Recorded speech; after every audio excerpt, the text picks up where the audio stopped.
So President Obama today begins a 3-day Catholic Evangelical Poverty Summit at Georgetown in Washington. It's inspired by Pope Francis, and it is focused on helping poor youth in America.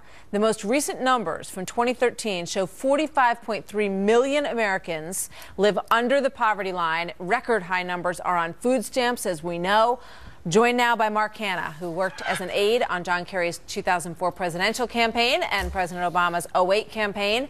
And Rich Lowry is the editor of the National Review and a Fox News contributor. Welcome to you both, gentlemen. Hi, Martha. So obviously, Martha. you know, this is it's an important issue.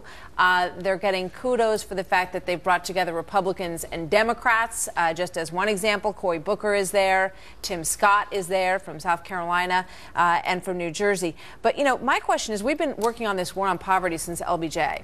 And when you look at the statistics, the things that we have done, Mark, have not worked. So are they going to look at things with a fresh eye at this conference, do you think? I certainly hope so, Martha. I mean, they say that in order to become a saint, a pope needs to perform 2 miracles. I think getting Republicans and Democrats to sit down and work collaboratively on this might be the first miracle.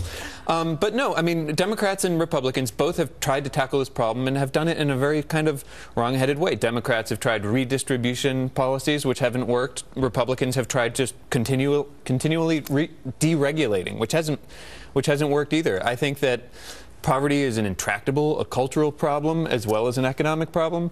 And frankly, until we have real equal opportunity in this country, until we have a case where anybody, no matter where you're born, you have access to good education, you have access to... So school choice, for example. Well, or good public schools, just across the board. That would be the second miracle. And frankly, no matter where you're born, you have access to jobs that pay a living wage that you don't. All those things, you know, all those things are great. We want everyone to work. We want everyone to get a good education. But the problem is how to go about doing that. And we have thrown record numbers at education in this country. We've thrown record numbers of dollars at welfare programs, at Medicaid. Some of it is well spent and well used, Rich, but a lot of it gets wasted.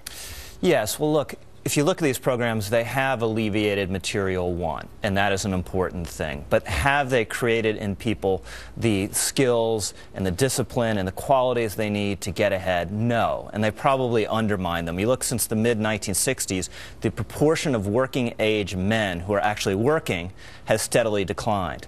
The out-of-wedlock childbearing rate has radically increased. It's 8% in the mid-1960s, 40% now, 72% among African Americans. That is a social catastrophe and is the main driver of poverty. Do you agree? I agree that some of the programs haven't been efficient, but if you look at Social Security, we used to have over 1/3 of senior citizens in our country living in poverty. Now that's below 10%. So there are programs as well, like Social Security, that have proven to be real successes in taking people out of poverty. If they're going to address one of the last issues that Rich talked about, and that's the family. Right.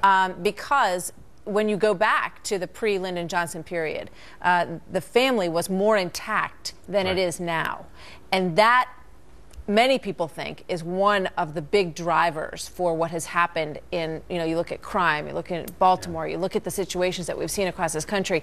And I wonder if the president will be addressing that part of this problem where poverty is so rampant. I hope he has. I mean, Rich has acknowledged the president's success in the Brothers Keeper program, sort of encouraging accountability among sort of underserved youth, largely African American people. So I think further. Would you like him to go further? Sure. I mean, I think everything should be on the table, and when it comes to solving this problem. And frankly, I want to just say that it's great that we're talking about this. The mainstream media largely ignores this problem of poverty, and frankly, political candidates ignore it too, because the poor people in this country are the least politically active, They don't give money to campaigns. Exactly. One last thought, Rich. The president has said good things about fatherhood, and I give him credit for that. He doesn't take the further step, which is to say, whatever you do not have children before you are married. And everything in our culture should send that message, because, look, there's single parents out there who are doing the best they can for their kids, but all the evidence shows it's an uphill battle if you don't have a 2-parent household.